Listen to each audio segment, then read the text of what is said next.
There's a new rumor that Jets head coach Aaron Glenn wants to keep Aaron Rodgers in 2025. This could really shake things up. Let's break it down today on Locked On Jets.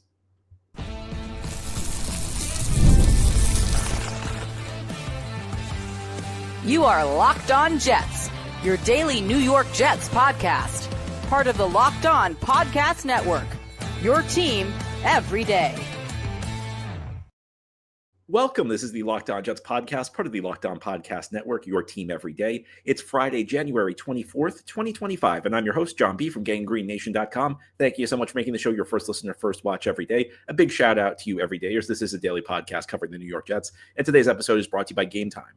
Download the Gametime app, create an account, and use code LOCKEDONNFL for $20 off your first purchase.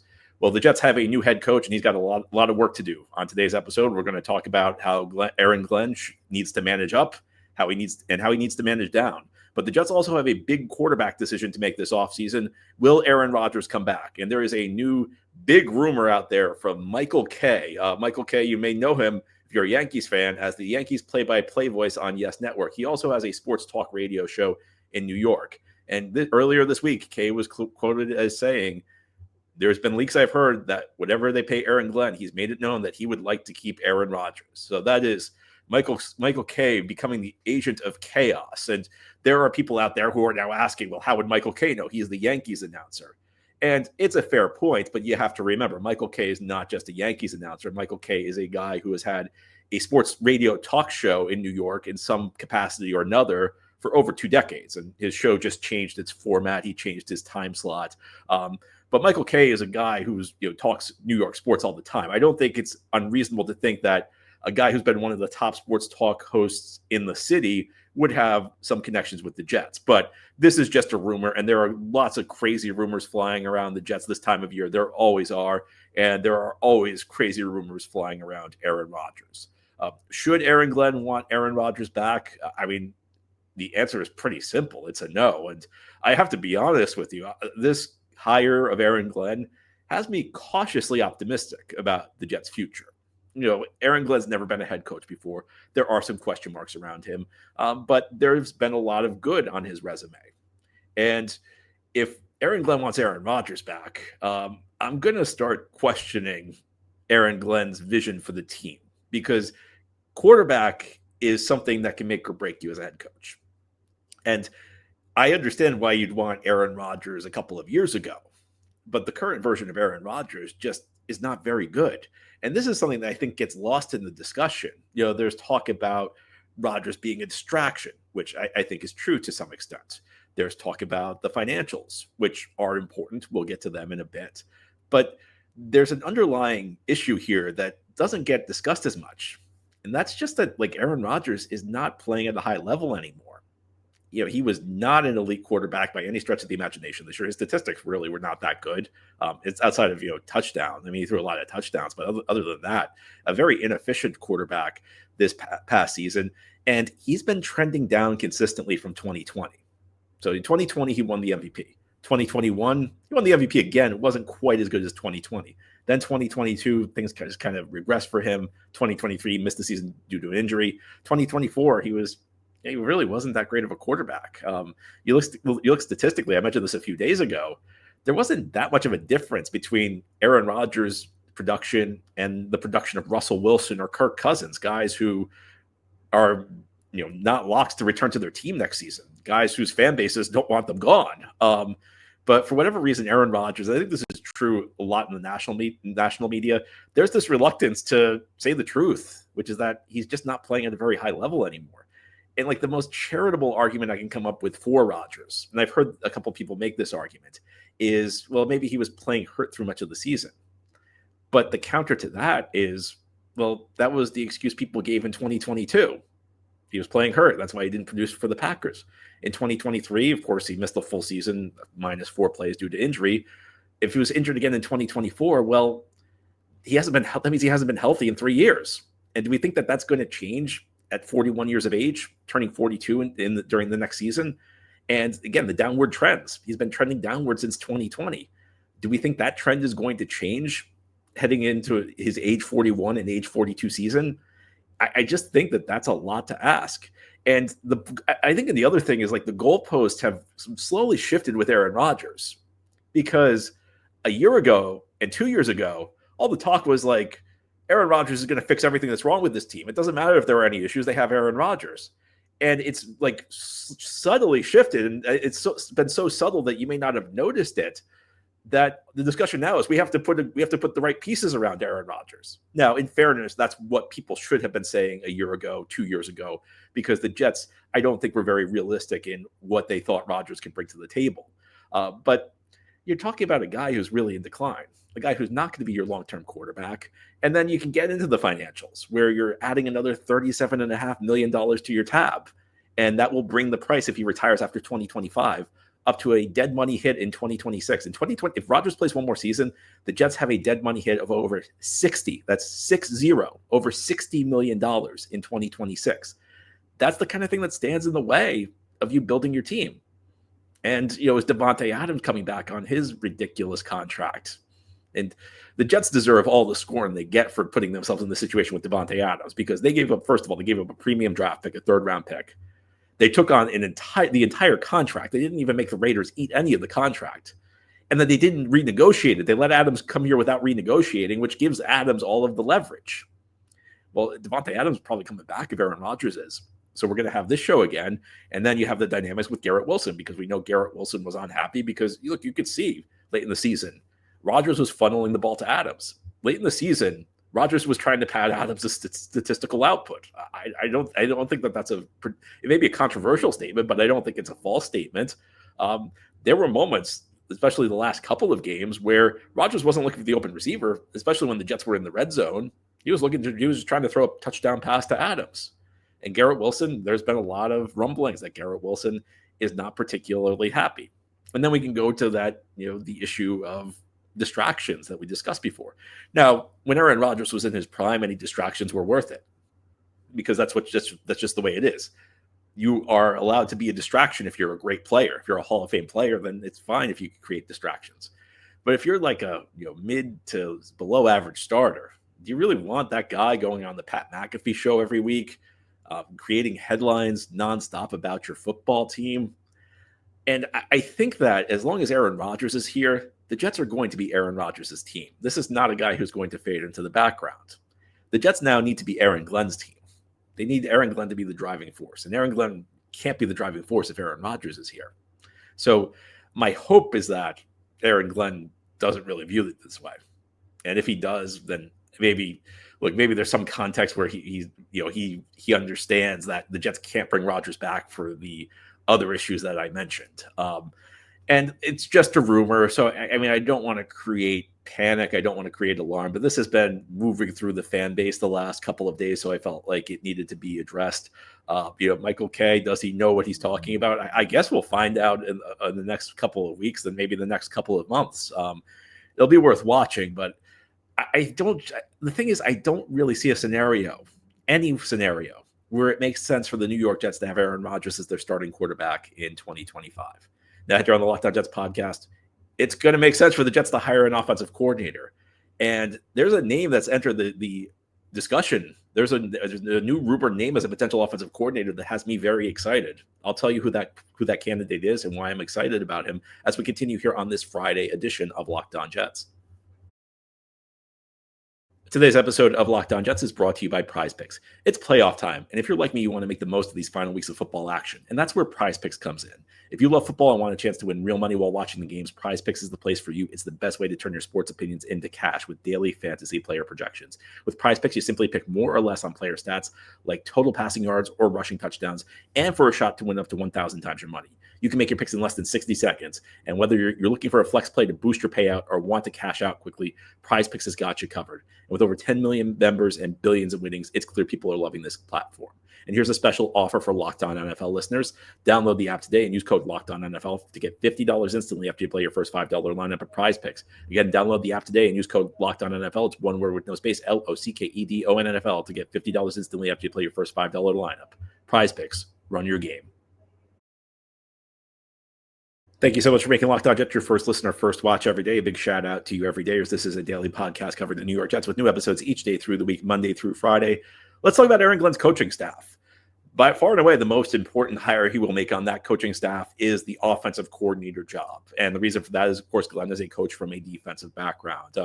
Yesterday, I recorded a segment on our sister show, Locked On Sports Today, with my friend Peter Bukowski. And you could go check out that segment after you're done listening to this show. But after that segment, we stopped recording. We started talking off air. And Peter mentioned to me that, obviously for any coach with a defensive background, the offensive coordinator job is a significant hire, maybe the most significant hire. But the same is true for offensive coaches. The reverse is true for offensive coaches. If you have an offensive background, your defensive coordinator is your most important hire. And my view on coaching staffs is you need to know what you're good at, and then you need to figure out what you're not good at, and you need to hire coaches who can fill in the gap for the things you're not good at. And we know Aaron Glenn is, maybe it's not so much that he's not good at offense as it is he doesn't have a background in offense. And the Jets, of course, need to figure out the quarterback position. Well, part of the reason they need to fill one of the factors in figuring out that quarterback position is bringing in a quality offensive coordinator. Now, when Glenn was hired a couple days ago, I mentioned Mark Brunell was a guy who was getting a lot of buzz as a potential candidate. Brunell is the Detroit Lions quarterbacks coach right now, and actually had a long playing career, including a 2-year stint with the Jets as Mark Sanchez's backup quarterback. But there are now some other candidates who have entered the mix. Scott Turner is a name that's been mentioned. Clint Kubiak. So two sons of guys who in past generations were very good offensive coordinators. Norv Turner was Scott Turner's father, excellent offensive coordinator through his career. Clint Kubiak, the son of Gary Kubiak, again, another excellent offensive coach, actually a Super Bowl win, not just an offensive coordinator, a Super Bowl winning coach with the Denver Broncos. But Zach Rosenblatt of The Athletic said that Rams passing game coordinator Nick Caley is the current favorite to get the job. So I guess maybe Mark Brunell is not. And look, this thing could change a lot in the weeks ahead. There could be, it could be every day. It could be a situation where every day there's a new candidate who's the favorite. But Nick Caley is a candidate who excites me. Now, I'm going to be honest with you. Part of this is due to something I heard from a writer, Robert Mays, who is one of the most connected writers in the league. Really guy who really, if you ever follow Robert Mays, he's a guy who it seems like he has a deep knowledge of all 32 teams. Most of us have deep knowledge of one team. I can tell you a lot about the Jets. I probably can't tell you quite as much about the other teams. Robert Mays is just incredibly connected, and he called Nick Caley his favorite candidate, his favorite offensive coordinator candidate of this offseason in a media appearance a short while ago. So Caley has an interesting background. He is currently the Rams passing game coordinator. He's also their tight ends coach. And so he works under Sean McVay. So he has the Sean McVay stamp of approval, which, of course, is always a positive thing. I think like whenever you're an offensive coach who's worked under Sean McVay, it's like a huge bonus for you. The perception of you just goes up. And Sean McVay has shown he can train people. There are a lot of quality coaches in this league, quality offensive coaches who have worked under Sean McVay. But before Caley came to the Rams, he worked for the Patriots. He worked for the Patriots a number of years under Josh McDaniels, who, for all of Josh McDaniels' failures as a head coach, and don't get me wrong, Josh McDaniels is a miserable head coach. Josh McDaniels is a good offensive mind. He's a quality offensive coordinator. So you have a guy with a background under two different bright offensive minds. And I'm always of the mindset that the more different types of experience you have, the better. And I like the idea that this guy has worked under two very, very bright offensive minds, particularly McVay. Obviously it doesn't always work out. There are people who come off a coaching tree don't quite pan out. A good example of that would be Mike LaFleur, who came out from the Kyle Shanahan coaching tree. So you can never, you never really know. But I think a very intriguing candidate, and I think this is the right type of candidate for Aaron Glenn. I always kind of laugh when people obsess over like whether a coach has a defensive background or an offensive background, because there's this school of thought, well, you should always hire an offensive coach, and it's become spread out through a lot of people who cover the league. And the theory is that, well, the offensive coordinator is critical for developing a quarterback, and if your offensive coordinator does a good job, then he'll get a head coaching job and he'll leave, and then your quarterback won't have his best offensive coach. And that just seems to me to be putting the cart before the horse. Because that's acting like a defensive coach can't be better than an offensive coach. And we know for a fact if you follow the league, you know that there are a lot of head coaches with defensive backgrounds who are better than certain offensive coaches. But beyond that, running a team, being a head coach is a different skill set from being a coordinator. Somebody could be a great offensive coordinator and not a good head coach. And if you have that mindset that you have to hire the offensive guy as your head coach and not make the offensive guy the coordinator, you could be setting the rest of your team back. And beyond that, it always just seems silly to me that you base your hire on some hypothetical that may or may not happen years down the line. Those things just seem silly to me. What I would say, though, is that if you hire a coach with a defensive background, he cannot have the Robert Saleh mindset. The phrase "a race to 20," which Robert Saleh famously said before a Sunday night game in 2023 in Las Vegas when the Jets were playing the Raiders, that cannot be part of your vocabulary. In today's NFL, the rules benefit the offense. You want to have a great defense, but you want an offense that is a modern offense. So I don't mind a coach having a defensive background. I think Aaron Glenn has potential to be a very good head coach. I mean, I don't know if he will be, but I think he's got the potential to be a very good head coach.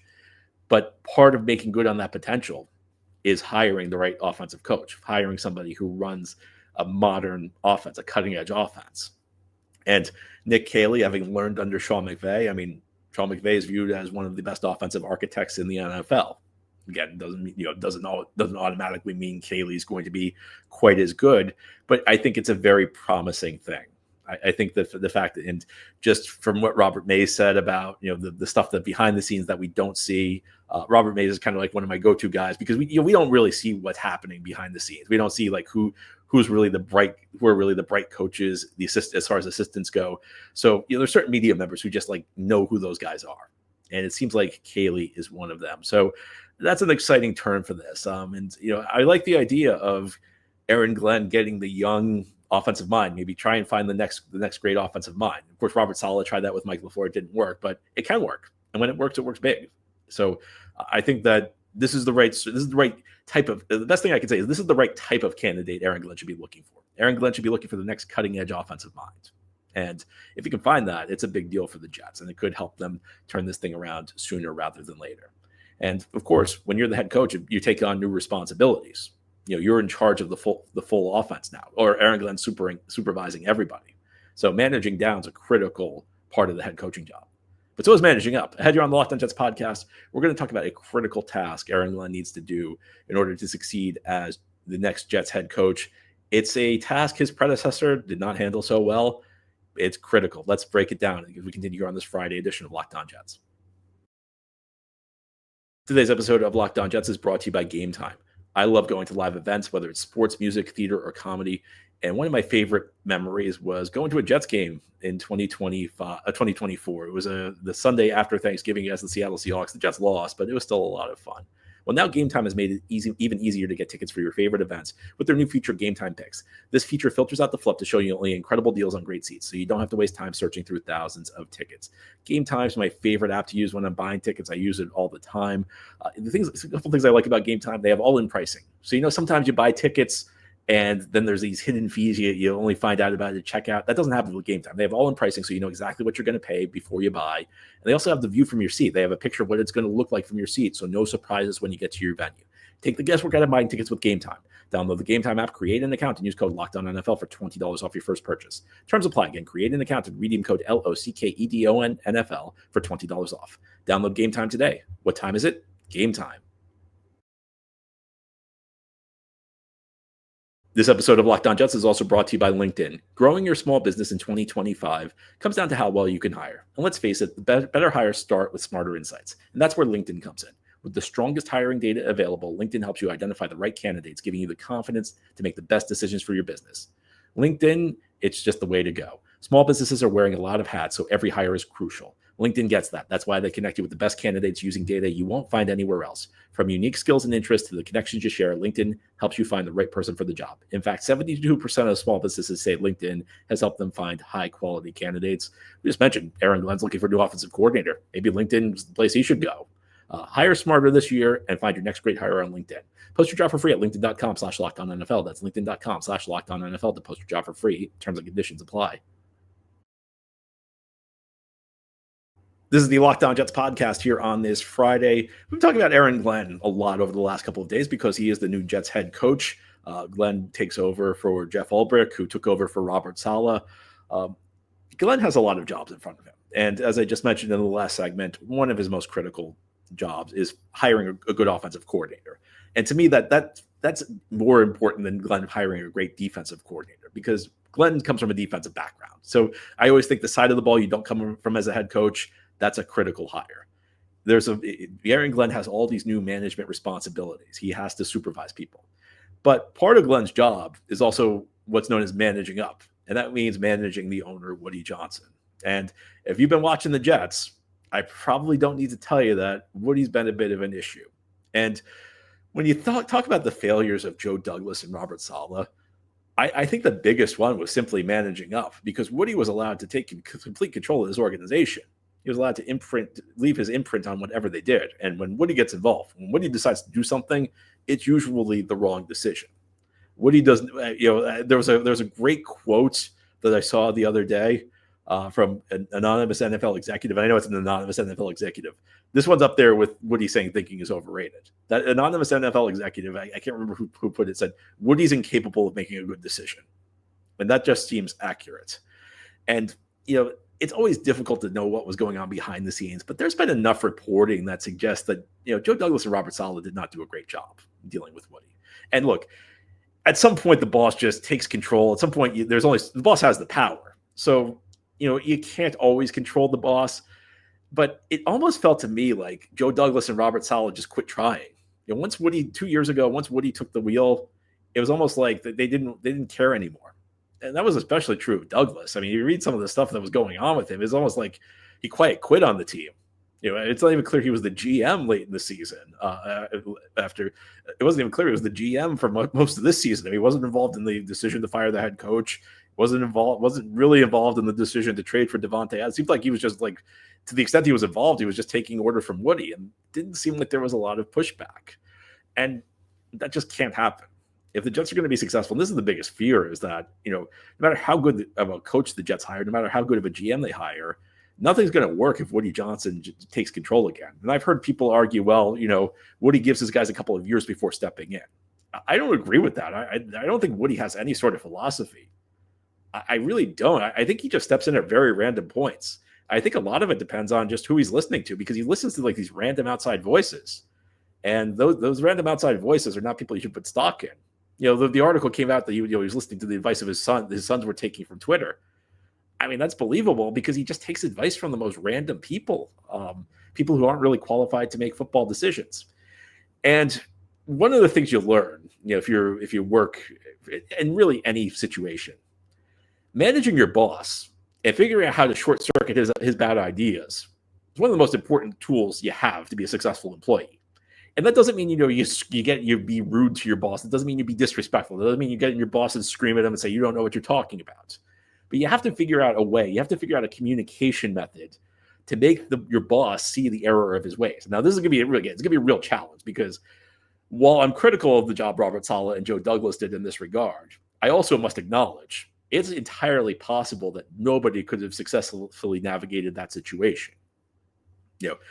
Woody Johnson just might be so out there at this point. I mean, he's getting, like I said, he's been getting more erratic with the decisions he's made. He's never been a good owner. He's never made good decisions. He's constantly meddled, but it's gotten distinctly worse the last 2 years. And that's got to change.